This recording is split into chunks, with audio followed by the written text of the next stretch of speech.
안녕하십니까, 안영찬입니다. 자, 오늘부터 이제 우리가 2022년 공인중개사 시험 대비 제 33회죠. 33회 시험 대비 민법 기본 이론 강의를 하는데요. 이 기본 이론 강의는 심화 이론까지도 포함되는 겁니다. 그래서 기본부터 시작해서 심화까지 하나하나 꼼꼼하게 다 볼 거고요. 물론 여러분들이 합격하기 위해서는 이 강의를 반복해서 수강하시고 내 것으로 만들면 되겠죠. 자, 교재는 몇 페이지를 피시면 되냐면 37페이지를 피시면 돼요.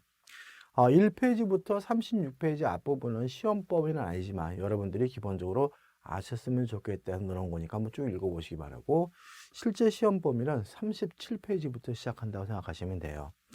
자, 37페이지 보시면 제4장에서 권리의 변동에서 권리 변동의 일반론 의의가 나오죠. 뭐 어렵지 않습니다. 권리가 발생되고 변경되고 소멸되는 것을 우리가 권리의 변동이라고 한다. 넘겨보시면 권리 변동의 모습에서 권리의 발생이 나오죠. 자, 이런 문제입니다. 갑이라는 사람이 A라는 건물을 새롭게 신축을 했습니다. 그러면 갑이 소유권을 갖게 되는데, 이때 갑의 소유권은 누구한테 넘겨받은 것이 아니라 맨 처음으로 갖게 된 것이니까 이런 거 우리가 원시 취득이라고 하고요. 이때는 갑의 입장에서 뿐만 아니라 세상 모든 사람들이 봤을 때 없던 권리가 새롭게 생긴 것이니까 이걸 우리가 절대적 발생이라고 하는 거죠. 근데 갑이 이 부동산을 을과 만나 가지고 매매 계약을 하고 을이 갑으로부터 이전 등기를 받았어요. 그러면 을은 갑이 가지고 있는 것을 넘겨받은 것이니까 을이 소유권을 뭐하게 된 거죠? 승계 취득하게 된 거죠. 다시 말하면 맨 처음으로 권리를 갖게 된 것이 아니라 이미 갑이 가지고 있는 것을 넘겨받는 것을 우리가 승계 취득이라고 하고요. 이 경우에는 을이라는 특정된 사람 입장에서 새롭게 권리가 생긴 것이기 때문에 이 승계 취득을 다른 말로는 상대적 발생이라고 하는 거죠. 자, 근데 승계 취득이 가번해 가지고 이전적 승계, 설정적 승계가 나옵니다. 자, 보시면 을이 갑과 매매 계약을 하고 이전 등기를 받으면 을이 갑으로부터 소유권을 넘겨받으니까 승계 취득인데, 특징은 을이 소유권을 넘겨받게 되면 갑의 소유권이 소멸하게 되죠. 이런 경우 우리가 이전적 승계라고 하는 거죠. 권리를 넘겨받음으로써 구 권리자의 권리가 소멸되는 경우를 우리가 이전적 승계라고 하는 거죠. 근데 갑이 을에게 판 것이 아니라 병에게 전세권을 줬어요. 그러면 병의 전세권은 갑으로부터 넘겨받은 것이니까 이것도 승계 취득이긴 하죠. 그죠?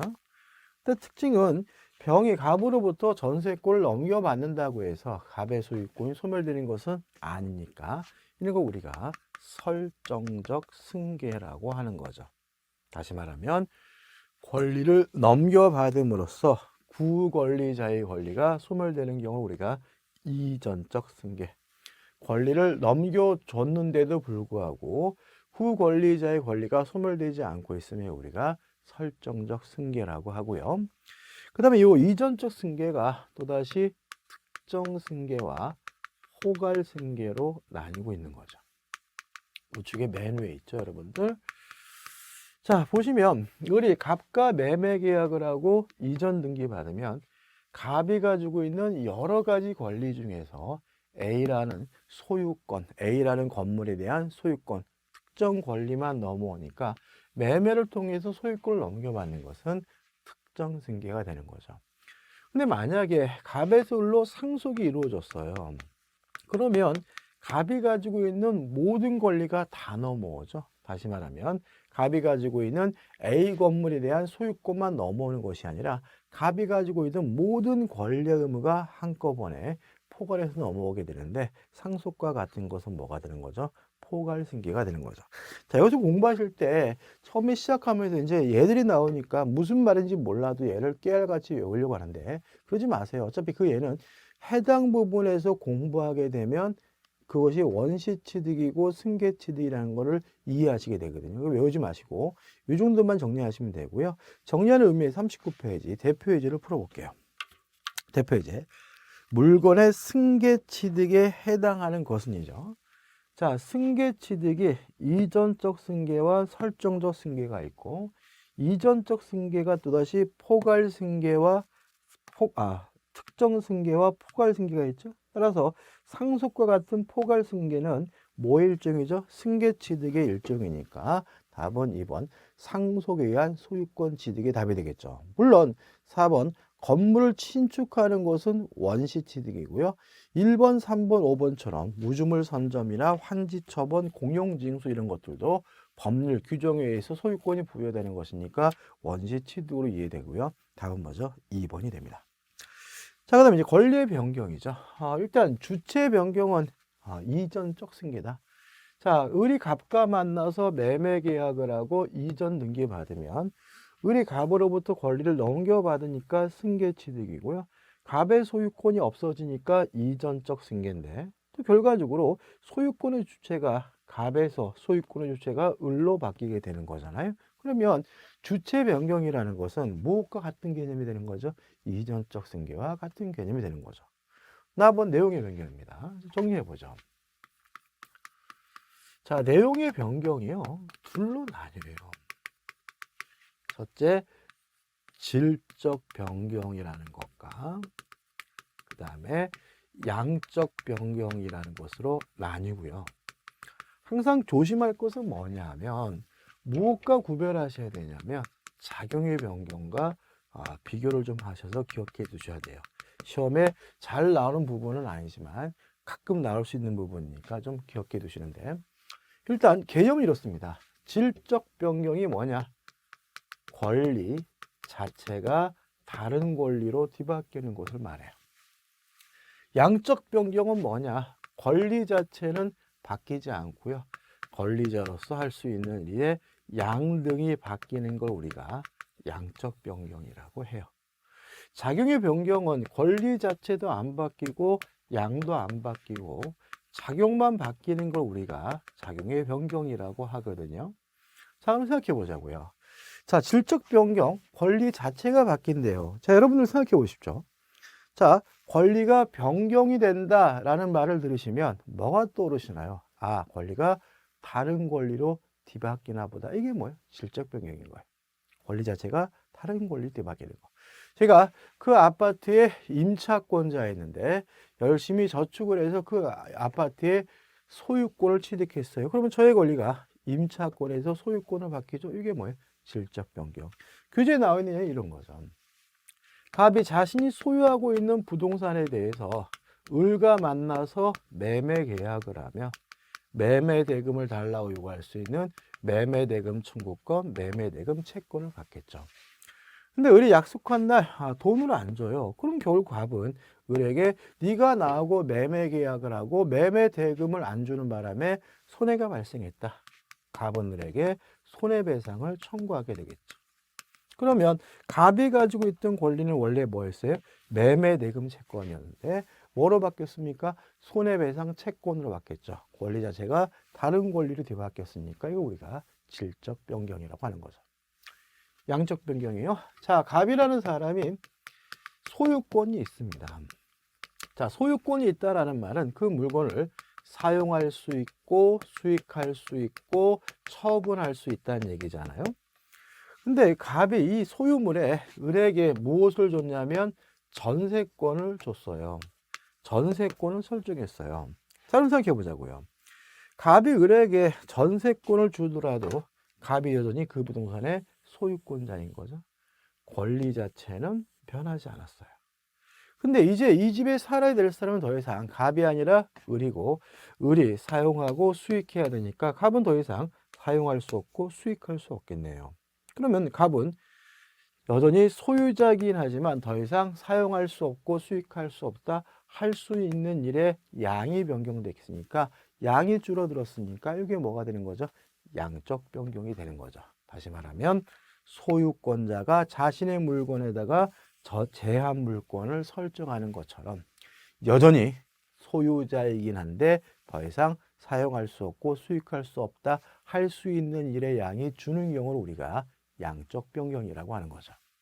작용의 변경이라는 것은 권리도 그대로고 양도 그대로인데 작용만 바뀌어요. 이 작용을 다른 말로 하면 힘입니다. 파워. 한자로 쓰면 뭐가 되는 거죠? 힘 역자가 되는 거죠. 다시 말하면 권리도 그대로고 양도 그대로인데 힘, 파워가 바뀌는 걸 우리가 작용의 변경이라고 해요. 두 가지 예를 기억해 두시는데요. 갑이라는 사람이 어떤 권리를 가지고 있냐면 주택 임차권이라는 권리를 가지고 있어요. 근데 이 사람이 인도 받았고요. 이사 왔고 동사무소 가서 전입신고 주민등록을 했거든요. 그러면 이 길날 뭘 갖게 되냐면 대항력을 갖게 돼요. 이게 뭐죠? 작용의 변경인 거죠. 자, 갑이 인도받고 전입신고를 하기 전에도 주택임차권, 하고 나서도 주택임차권이니까 권리 자체가 다른 권리로 뒤바뀐 것은 아니에요. 양도 그대로죠. 주민등록하기 전에도 일단은 주택임차권자로서 사용 수익할 수 있다는 점에서는 변함이 없는 거죠. 다만 주민등록을 함으로써 전입신고를 함으로써 이 길날 뭘 갖겠습니까? 대항력, 대항할 수 있는 힘을 취득한 것이니까 대표적인 뭐예요? 작용의 변경인 거죠. 자, 1순위가 갑이라는 사람 앞에 저당권이 설정되어 있고요. 2순위가 을 앞으로 저당권이 설정되어 있는 상태예요. 근데 갑의 저당권이 말소가 되면 1순위 저당권이 말소가 되면 을이 2순위에서 1순위로 순위가 승진되게 되는데 이것도 뭐죠? 작용의 변경입니다. 왜요? 똑같은 저당권이지만 2순위가 아니라 1순위다. 좀 더 힘이 센 저당권으로 바뀐 거죠. 다시 말하면 을의 저당권은 갑이 있었을 때도 저당권, 갑이 없어도 저당권이니까 권리 자체는 뒤바뀌질 않았죠. 양도요? 변하지 않았어요. 어차피 저당권자는 처분할 수 있다, 경매할 수 있는 권리인데 을은 갑이 있었을 때도 경매할 수 있었고요. 없어도 경매할 수 있는 거죠. 양은 변하지 않았어요. 다만 2순위가 아니라 1순위가 됐다는 말은 똑같은 저당권인데 좀 더 힘이 센 저당권을 뒤바뀐 것이니까 대표적인 뭐가 되죠? 작용의 변경이 되는 거죠. 이 정도입니다. 그 다음에 이제 교재 40페이지 오시면 뭐가 나옵니까? 핵심 강의 노트 보시기 바라고 권리의 소멸이 나오죠. 일단 모든 사람들이 봤을 때 권리 자체가 없어지는 것을 우리가 절대적 소멸, 특정된 사람 입장에서 권리가 없어지는 것을 우리가 상대적 소멸이라고 하거든요. 갑이 소유하고 있는 건물이 멸실됐어요. 그러면 갑의 소유권이 소멸하게 되는데 이때는 갑의 입장에서 뿐만 아니라 세상 모든 사람들이 봤을 때 권리가 없어지니까 절대적 소멸이라고 하고요. 그게 아니라 갑이 을과 만나서 매매 계약을 하고 이전 등기를 하게 되면 갑의 소유권이 소멸하게 되죠. 이때는 갑이라는 특정된 사람 입장에서만 권리가 없어지는 것이니까 이게 뭐죠? 상대적 소멸이 되는 거죠. 이제 40페이지 이제 권리 변동의 원인입니다. 자, 우리가 오늘부터 이제 기본서 강의를 시작하잖아요. 어차피 우리가 공부한다는 것은 뭘 공부하는 겁니까? 요 교과서를 공부하는 거죠. 그죠? 여러분들. 요 교과서를 완전히 내 것으로 만든다는 민법은 몇 점을 맞을까요? 무조건 100점을 맞겠죠. 100점. 여기서 벗어날 수는 없습니다. 100점을 맞을 텐데, 그러니까 이것저것 하지 마시라고요. 그러니까 막 자꾸 이제 막 이것도 하고 저것도 하고 막 그러다 보면은 그냥 뭐예요. 그냥 정리가 안 돼가지고 열심히 했는데도 안 될 수가 있으니까 요 교과서가 말 그대로 교과서가 기본서가 교과서다. 요거만 내 것으로 만들면 된다라는 마음으로 접근하시면 되고 이거를 다 이해한다면 100점이죠. 근데 우리는 몇 점만 넘으면 합격이죠.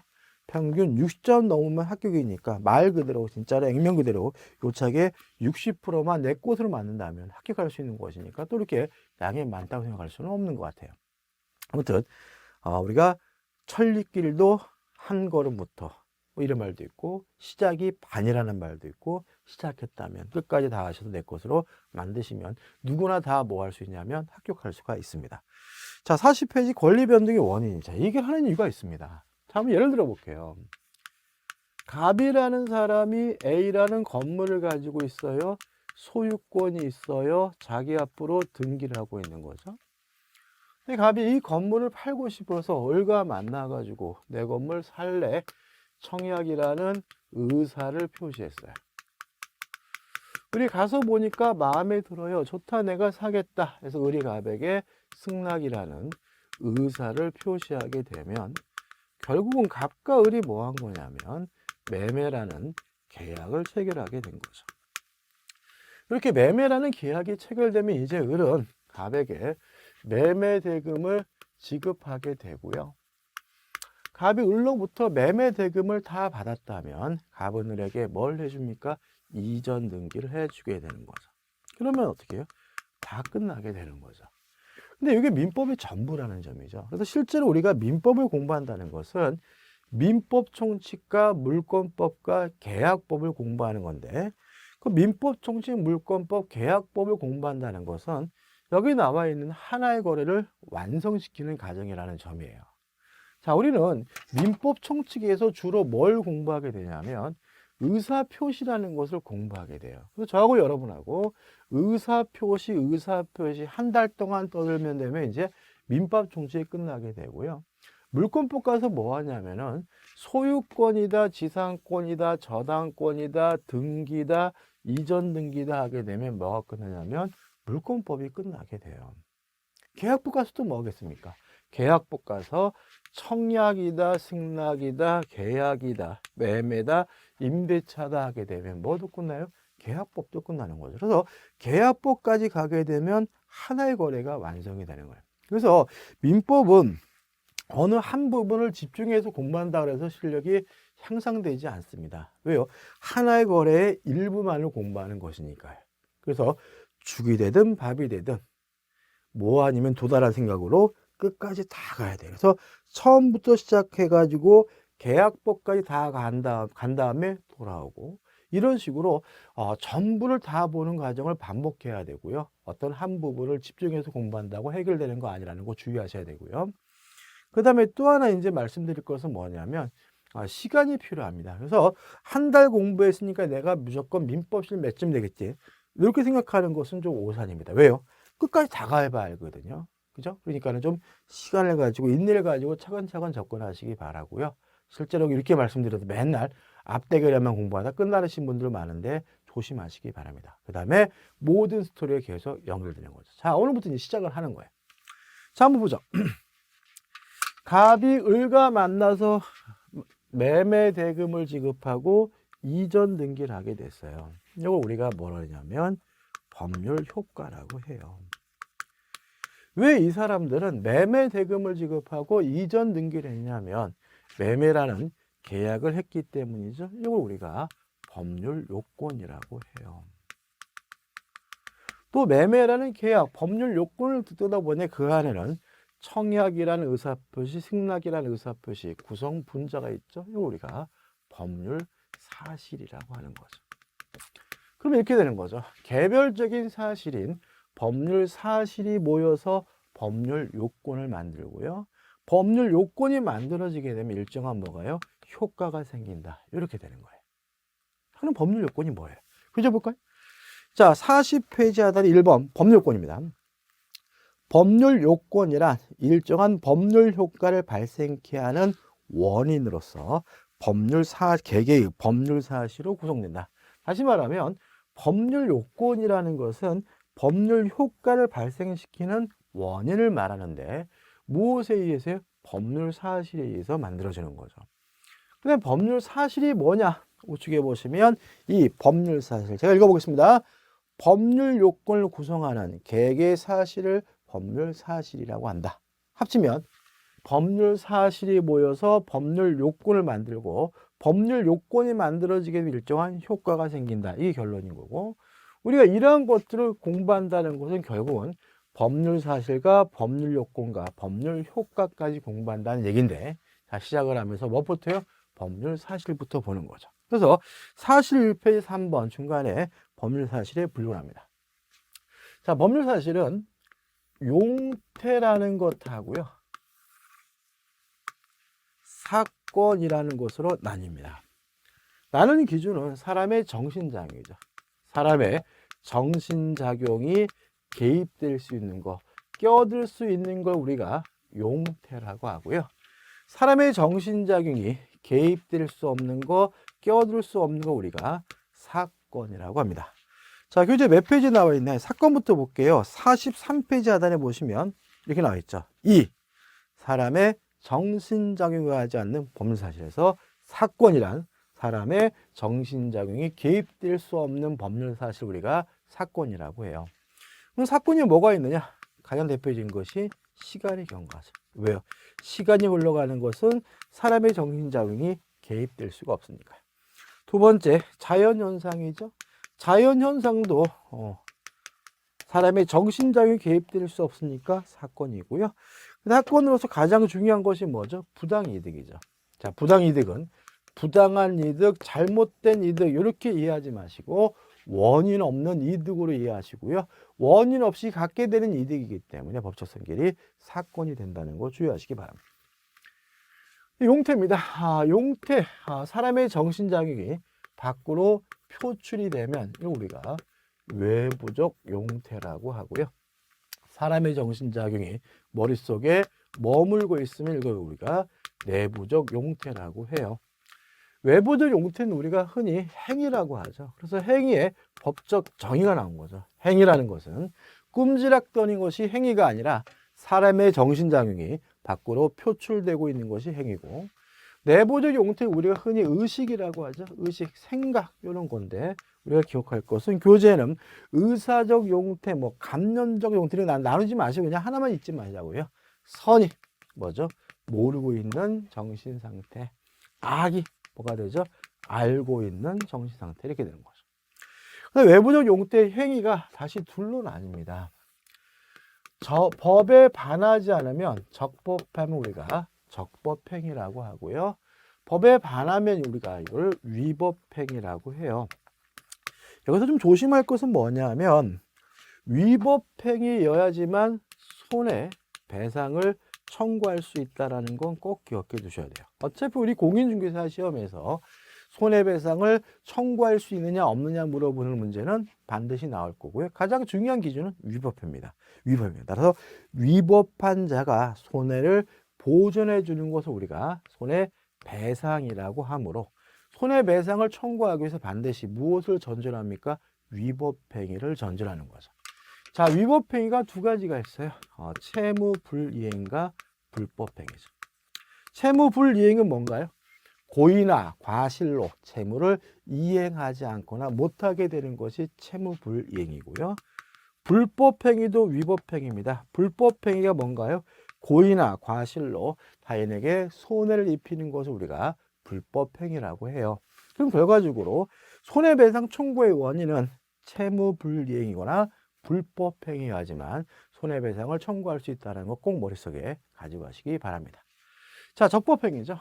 적법행위는 둘로 나뉘어요. 법률행위라는 것하고 준법률행위라는 것으로 나뉘고요. 나누는 기준은 뭐냐면 의사표시죠. 자, 그 적법행위 속에 의사표시가 들어있으면 법률행위고요. 의사표시가 들어있지 않으면 뭐가 되냐면 준법률행위예요. 근데 법률 효과는 무엇에 의해서 결정되냐면 그 속에 들어있는 의사표시에 의해서 결정이 되는 거죠. 주의하실 것은 법률행위 속에 들어있는 의사표시가 법률사실이고요. 이 의사표시에 의해서 만들어진 이 법률행위는 법률 요건이라는 거 하나 주의하시기 바랍니다. 자, 그럼 법률행위 개념을 알게 됐죠. 법률행위 뭡니까? 의사표시가 들어있는 적법행위를 법률행위라고 하고요. 효과는 무엇에 의해서 결정됩니까? 의사표시, 다른 말로 하면 원하는 바에 따라 효과가 결정이 되는 거죠. 자, 준법률행위 속에는 의사표시가 없어요. 따라서 준법률 자체는 효과를 결정해 줄 만한 요소를 갖고 있지 않기 때문에 준법률 효과를 알려면 뭘 봐야 되냐면 법률 규정을 봐야 돼요. 자, 그럼 이렇게 되는 거죠. 자, 준법률은 뭐냐? 의사표시가 없는 적법행위를 준법률행위라고 하고, 준법률 효과는 무엇에 의해서 결정되죠?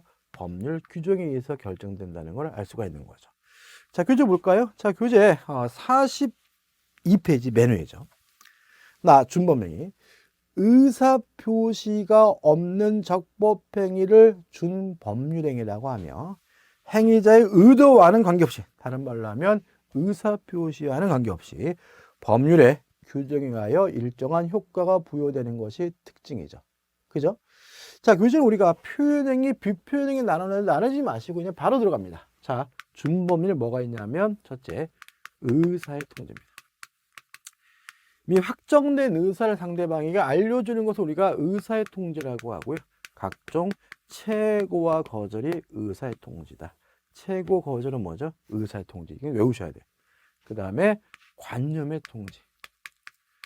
관념의 통지라는 것은 뭐냐면 객관적 사실을 상대방에게 알려주는 것을 우리가 관념의 통지라고 하고요. 사원총회 소집 통지, 사원총회를 소집한다는 객관적 사실을 알려주는 거니까 관념의 통지로 이해하고요. 대리권 수요의 통지, 대리권을 수요했다는 객관적 사실을 알려주는 거니까 관념의 통지를 이해하는 거죠. 세 번째, 감정의 표시, 기분이 좋다, 나쁘다 이런 것들이고요. 그다음 마지막으로 사실행위죠. 자, 사실행위의 개념에 대해 교재는 뭐라고 되어 있냐면 왜 그러한 행위를 했는지 이유는 묻지 않고요. 행위 자체가 법적으로 의미가 있는 행위를 우리가 사실행위라고 한다. 이렇게 나와 있는데 별로 의미가 없습니다. 뭐 무슨 말인지도 모르겠잖아요. 우리는 이 사실행위는 나머지 개념으로 이해하시면 돼요. 다시 말하면 준법률행위 중에서 의사의 통지와 관념의 통지와 감정의 표시를 빼면 다 뭐가 되죠? 사실행위가 되는 거죠.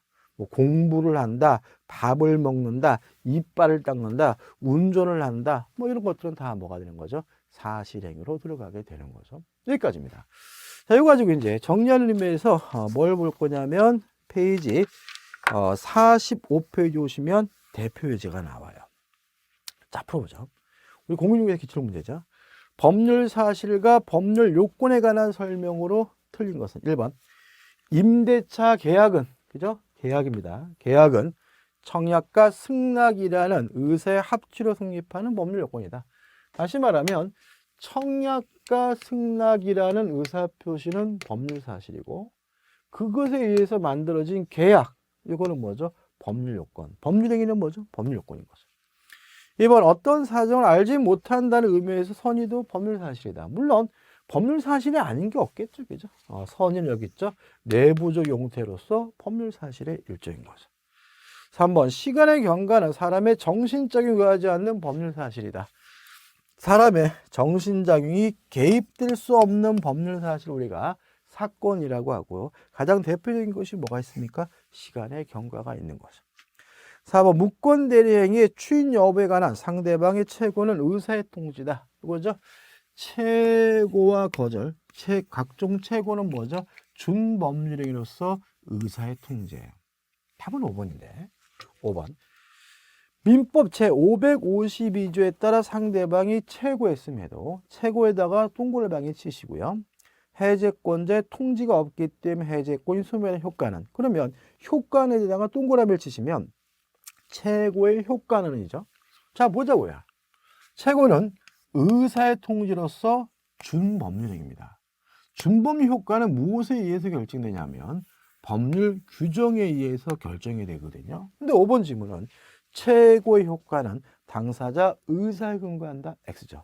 당사자 의사에 의해서 그 효과가 결정되는 것은 준법률행위가 아니라 법률행위고요. 최고는 의사의 통지로서 준법률이기 때문에 답은 뭐죠? 5번이 되는 거죠. 자, 이번 시간 여기까지고요. 이제 다음 시간에서 46페이지부터 법률행위에 대한 본격적인 내용으로 들어가도록 하겠습니다.